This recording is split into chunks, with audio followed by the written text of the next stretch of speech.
प्यारे बच्चों, इंटरमीडिएट परीक्षा 2024 क्लास 12th का फाइनल एग्जाम कंप्लीट हो चुका है। पॉलिटिकल साइंस का वीडियो बनाने में थोड़ा हमको लेट हो गया। कंप्लीट वीडियो ऑब्जेक्टिव और सब्जेक्टिव दोनों मैंने तैयार कर लिया है। आप लोग यहां से देख सकते हैं। चैनल पर पहली बार है तो सब्सक्राइब जरूर कर ले। तो चलिए हम लोग आज कुछ नया सीखते हैं। सबसे पहले आपका जो क्वेश्चन आया था, वार्सा पैक्ट का संबंध किस सैन्य गठबंधन से था, तो यहाँ आंसर हो जाएगा सोवियत गठबंधन। पहला गुटनिरपेक्ष सम्मेलन कब हुआ था, तो 1961।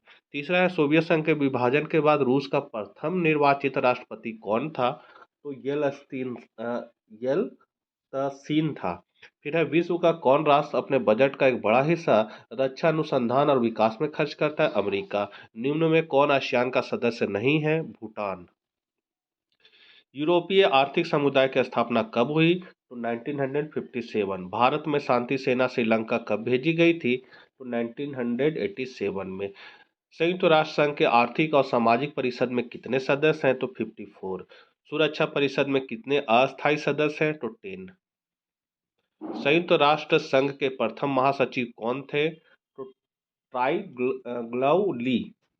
मानवाधिकार परिषद की स्थापना कब हुई, तो 2006। हम लोग विश्व पर्यावरण दिवस कब मनाते हैं, तो 5 जून को। भारतीय प्रतिभूति एवं विनिर्माण बोर्ड की स्थापना कब हुई, 1992 को। स्वतंत्रता के बाद भारतीय संघ में शामिल होने वाले अंतिम देशी रियासत कौन थी, तो यहाँ आपका हैदराबाद हो जाएगा। भारत का संविधान कब स्वीकृत किया गया, 1949 को। भारत के प्रथम मुख्य चुनाव आयुक्त कौन थे, तो सुकुमार सेन। पहली लोकसभा में सबसे बड़ा विपक्षी दल कौन था, स्वतंत्र पार्टी। भारतीय प्रधानमंत्री लाल बहादुर शास्त्री तथा पाकिस्तान के राष्ट्रपति जनरल अयूब खान के साथ किस समझौते पर हस्ताक्षर किए गए थे, तो ताशकंद समझौता। भारतीय राष्ट्रीय कांग्रेस का विभाजन कब हुआ, तो 1969 को। जब 1975 में देश में आपातकाल लागू किया तो भारत का राष्ट्रपति कौन था, तो फखरुद्दीन अली अहमद। संयुक्त राष्ट्र संघ की स्थापना कब हुई, 1945। द्वितीय पंचवर्षीय योजना किसके द्वारा तैयार की गई थी, तो पीसी महालनोबिस। निम्न में कौन सूचना का अधिकार आंदोलन से संबंधित है, तो अरुणा राय। किसको वाटरमैन ऑफ इंडिया के नाम से जाना जाता है, राजेंद्र सिंह। चारू मजुमदार व कानू सनयाल का संबंध है, तो नक्सलवादी आंदोलन से। भारत के प्रथम उपराष्ट्रपति कौन थे, तो डॉक्टर एस राधाकृष्णन। शिमला समझौता किस वर्ष हस्ताक्षरित हुआ, 1972। संयुक्त राष्ट्र संघ के वर्तमान महासचिव एंटोनियो गुटेरेस किस देश के नागरिक हैं, तो यहाँ हो जाएगा पुर्तगाल। किसको सिफारिश का महासभा महासचिव की नियुक्त करती है, तो सुरक्षा परिषद। संयुक्त स्वतंत्र राष्ट्रों के राष्ट्रकुल की स्थापना किसने की थी, तो येलत्सिन ने। तो बच्चों, ये थे आपके 30 ऑब्जेक्टिव प्रश्न। है आपका 31 नंबर क्वेश्चन, गुट निरपेक्षता और तटस्थता में क्या अंतर है, तो चुप रहना यानी अपना मत व्यक्त ना करना तटस्थता है, और किसी का पक्ष ना लेकर अपनी बातें कहना गुट निरपेक्षता है। फिर है, पेरेस्त्रोइका का क्या अर्थ है, तो इसका अर्थ जो होता है वो होता है पूर्ण गठन। अगला क्वेश्चन है, 2004 का ऑपरेशन ऑल क्लियर क्या था, तो 3 जनवरी 2004 के बीच भूटान के दक्षिणी क्षेत्रों में असम अलगाववादी विद्रोही समूहों के खिलाफ रॉयल भूटान सेना बलों द्वारा संचालित एक सैन्य अभियान था।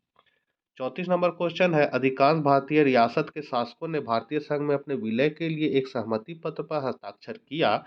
इस सहमति पत्र को क्या कहा गया, तो इसको कहा गया था instrument of action. Instrument of action कहा गया था इसको, तो इसको आप लोग लिख सकते हैं।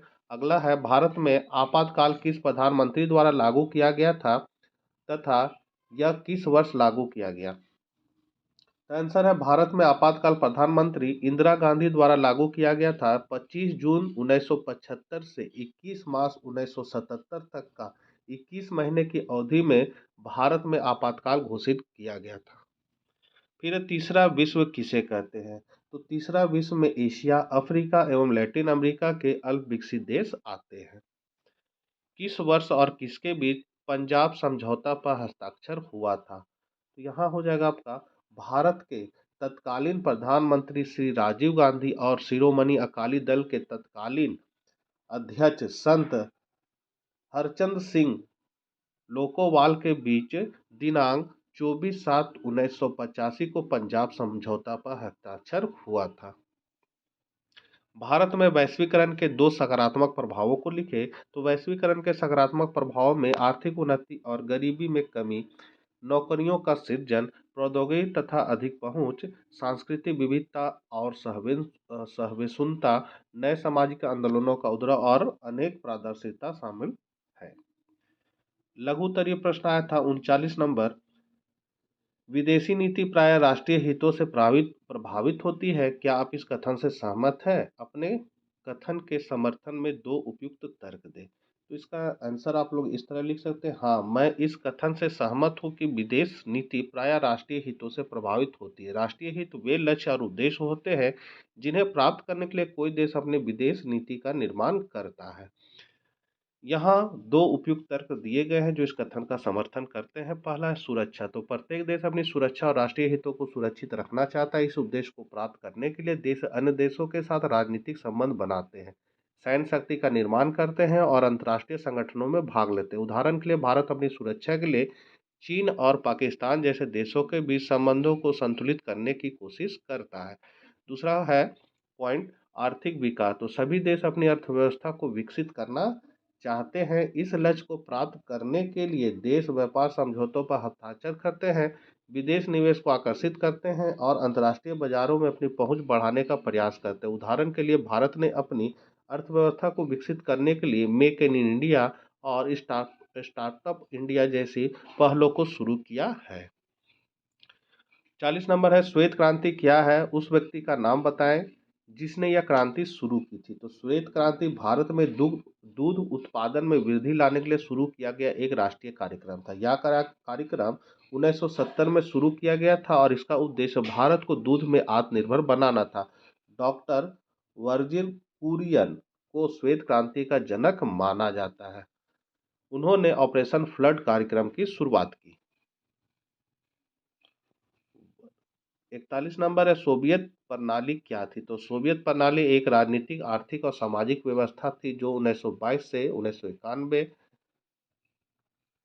तक सोवियत संघ में मौजूद थी। यह प्रणाली निम्नलिखित विशेषताओं पर आधारित थी। राजनीतिक, एकल पार्टी शासन थी।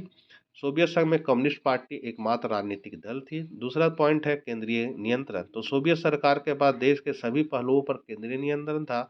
तीसरा पॉइंट है इसका सर्वहारा वर्ग का अधिनायकत्व, तो सोवियत प्रणाली का सिद्धांत यह था कि सत्ता श्रमिक वर्ग के हाथों में होनी चाहिए। बी पॉइंट है इसका आर्थिक, तो राजनीतिक नियंत्रण अर्थव्यवस्था है, केंद्र योजना, सामाजिक अस्थायित्व। पॉइंट को आप लोग थोड़ा डील कर दीजिएगा बच्चों। फिर तीसरा है इसका सामाजिक, तो वर्गहीन समाज, सामाजिक कल्याण है इसका, इस पॉइंट को आप लोग लिख लीजिएगा। और अगला पॉइंट है धर्मनिरपेक्षता, तो सोवियत संघ एक धर्मनिरपेक्ष राष्ट्र था। 42 नंबर क्वेश्चन आपका आया था, वैश्विक पर्यावरण पर किन्हीं 3 खतरों का उल्लेख करें। तो वैश्विक पर्यावरण में 3 खतरे हैं आपका, आप लोग इसका डिटेल यहाँ से लिख लीजिएगा। मैं केवल पॉइंट बता दे रहा हूँ क्योंकि वीडियो बहुत लंबा हो जाएगा। तो यहाँ पहला वैश्वीकरण के 3 खतरे बताना है, तो पहला आपका लिख सकते हैं जलवायु परिवर्तन। अब जलवायु परिवर्तन से क्या क्या खतरा होगा यहाँ लिखा हुआ है। फिर दूसरा पॉइंट आपका बनता है प्रदूषण। तीसरा पॉइंट आपका है जैव विविधता का नुकसान। तो इन पॉइंट को आप लोग डील कर सकते हैं। 43 नंबर क्वेश्चन है, सामाजिक और आर्थिक न्याय का क्या अर्थ है? तो सामाजिक और आर्थिक न्याय एक ऐसी अवधारणा है जिसमें सभी लोगों को समान अवसर और समान अधिकार प्राप्त होते हैं, चाहे उनकी जाति, धर्म, लिंग, सामाजिक स्थिति या आर्थिक स्थिति कुछ भी हो। तो यहाँ आप लोग इसका डील देख सकते हैं कि सामाजिक न्याय के कुछ महत्वपूर्ण पहलुओं को शामिल किया गया है, जिसमें है समानता, न्याय, स्वतंत्रता और सुरक्षा। इसके बाद आगे पॉइंट है, आर्थिक न्याय का अर्थ है कि सभी लोगों को अपनी बुनियादी जरूरतों को पूरा करने और जीवन जीने का उचित अवसर मिले। इसमें गरीबी, बेरोजगारी और असमानता का अभाव शामिल है। आर्थिक न्याय के कुछ महत्वपूर्ण पहलुओं में शामिल है, तो क्या शामिल है? पहला पॉइंट है आर्थिक समानता, इसका डील आप लोग लिख लीजिएगा। दूसरा पॉइंट है गरीबी उन्मूलन, फिर है रोजगार और लास्ट पॉइंट है शिक्षा और स्वास्थ्य। अगला 44 नंबर क्वेश्चन आपका आया था, सामूहिक आत्मनिर्भरता और दक्षिण दक्षिण वार्तालाप क्या है? तो सामूहिक आत्मनिर्भरता को पहले देखेंगे। सामूहिक आत्मनिर्भरता एक ऐसी अवधारणा है जिसमें विभिन्न समुदाय या देश एक दूसरे के साथ सहयोग करते हैं और अपनी आवश्यकताओं को पूरा करने के लिए एक दूसरे पर निर्भर करते हैं। यह एक ऐसा दृष्टिकोण है जो बाहरी सहायता या दान पर निर्भर रहने के बजाय अपनी ताकत और क्षमताओं पर भरोसा करता है। दक्षिण दक्षिण वार्तालाप के बारे में है कि दक्षिण दक्षिण वार्तालाप विकासशील देशों के बीच एक संवाद प्रक्रिया है। यह वैश्विक मुद्दों पर एक समान दृष्टिकोण विकसित करने और अपनी सामूहिक शक्ति को बढ़ाने के लिए एक मंच प्रदान करता है। 45 नंबर क्वेश्चन था, पाकिस्तान में लोकतंत्र के मार्ग में क्या बाधाएं हैं। तो पाकिस्तान में लोकतंत्र के मुख्य बाधाएं क्या है। तो पहला है सेना का हस्तक्षेप। डिटेल आपको इसको लिख लीजिएगा बच्चों। दूसरा पॉइंट है अस्थिर राजनीति। तीसरा पॉइंट है आतंकवाद। चौथा है आपका भ्रष्टाचार। पांचवा कमजोर नागरिक समाज। छठा है अशिक्षा। सातवां आपका है धार्मिक कट्टरपंथ। आठवां है असमानता। नौवां है अल्पसंख्यकों का उत्पीड़न और 10वां पॉइंट है न्यायपालिका की स्वतंत्रता। 46 नंबर क्वेश्चन है महिला सशक्तिकरण से संबंधित किसी एक आंदोलन की व्याख्या करना है। तो यहाँ पर हम लोग हम शराब विरोधी आंदोलन को महिला आंदोलन का दर्जा देंगे, क्योंकि यह आंध्र प्रदेश में महिलाओं का एक स्वतः स्फूर्त आंदोलन था। ये महिलाएं अपने पड़ोस में मदिरा बिक्री पर पाबंदी की मांग कर रही थी। आंध्र प्रदेश में नेल्लौर जिले के एक दूर दराज गांव टूबरगंटा में 1990 के शुरुआती दौर में महिलाओं के बीच प्रौढ़ साक्षरता कार्यक्रम चलाया गया, जिसमें महिलाओं ने बड़ी संख्या में पंजीकरण किया। कक्षाओं में महिलाएं घर के पुरुषों द्वारा देसी शराब, ताड़ी आदि पीने की शिकायतें करती थी। ग्रामीणों को शराब की गहरी लत लग चुकी थी, जिसके चलते वे शारीरिक और मानसिक रूप से कमजोर हो गए थे। परिवार पर महाजनों का कर्जा बढ़ रहा था। ग्रामीण अर्थव्यवस्था बुरी तरह प्रभावित हो रही थी। महिलाओं को घरेलू हिंसा का शिकार बनना पड़ा था। महिलाओं ने इसे छुटकारा पाने के लिए लामबंद होकर सन 1992 में शराब विरोधी आंदोलन की शुरुआत की। धीरे धीरे यह आंदोलन अन्य सामाजिक मुद्दों यथा घरेलू हिंसा, दहेज प्रथा, यौन उत्पीड़न आदि से जुड़ गया और इसका क्षेत्र व्यापक हो गया। 90 के दशक तक महिला आंदोलन सशक्त होकर समान राजनीतिक अधिकारों की मांग करने लगा। लोकसभा एवं राज्यसभा में महिलाओं के लिए आरक्षण को लेकर राजनीतिक दलों के बीच आप सहमति नहीं बन पाई है।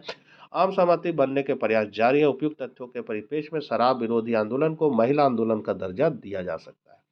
यहाँ से आपका दीर्घ उत्तरीय प्रश्न है बच्चों। तो इसको हम थोड़ा धीरे धीरे बढ़ाएंगे, काहे कि बहुत लंबा लंबा थोड़ा आंसर है और दीर्घ उत्तरीय है। आपको 250 शब्दों में इसका आंसर देना था।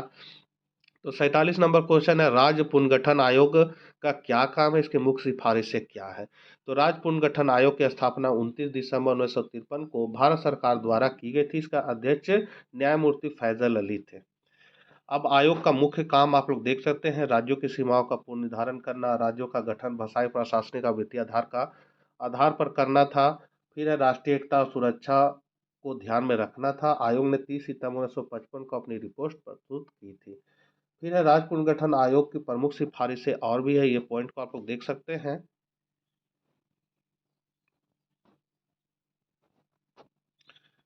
अगला है एसआरसी की कुछ महत्वपूर्ण सिफारिशें। तो इसमें आपका आंध्र प्रदेश राज्य का गठन है, बंबई राज्य और महाराष्ट्र और गुजरात में विभाजन, ये सारे पॉइंट आप लोग दे सकते हैं। 48 नंबर क्वेश्चन है आपका, हरित क्रांति क्या थी।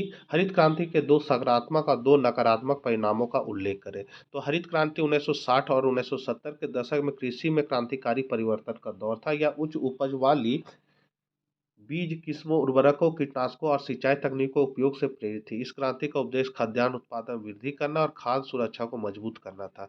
इसके सकारात्मक परिणाम क्या है। तो पहला है आपका खाद्यान्न उत्पादन में वृद्धि और दूसरा है खाद्य सुरक्षा में सुधार। ये दो पॉइंट आप लोग इसको डील कर लीजिएगा। और इसका नकारात्मक पहलू क्या है। तो इससे क्या हुआ, पर्यावरणीय क्षति हुआ। रसायन का प्रयोग करने से क्या होता, मिट्टी का उर्वरता कम होने लगा। और दूसरा पॉइंट इसको हम लोग दे सकते हैं, सामाजिक असमानता बढ़ी है।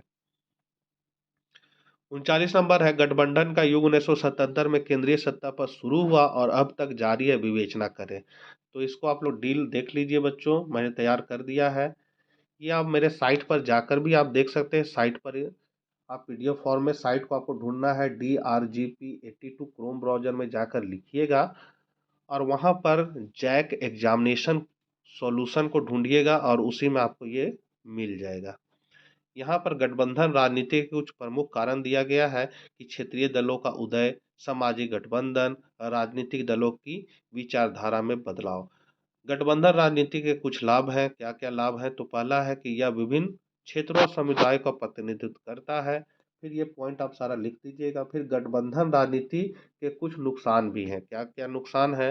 तो यहाँ यह नीति निर्माण में बाधा डाल सकता है, या राजनीतिक भ्रष्टाचार को बढ़ावा दे सकता है, या स्थिर सरकारों को जन्म दे सकता है। 50 नंबर क्वेश्चन है, पाकिस्तान के साथ भारत के वर्तमान संबंधों पर एक निबंध लिखें। तो निबंध आप देख सकते हैं, इस तरह पॉइंट बना के आपको लिखना है कि भारत पाकिस्तान संबंध एक जटिल परिदृश्य है। तो इसमें हम लोग थोड़ा सा डील दे दिए हैं।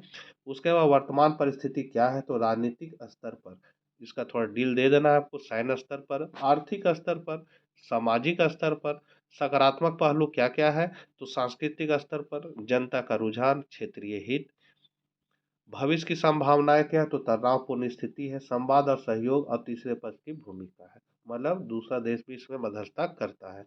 51 नंबर क्वेश्चन है, हालांकि संयुक्त राष्ट्र संघ युद्ध और इससे उत्पन्न विवादों को रोकने में नाकामयाब रहा है, लेकिन विभिन्न देश अभी भी इसे बनाए रखना चाहते हैं। संयुक्त राष्ट्र संघ को एक अपरिहार्य संगठन मानने के क्या कारण है?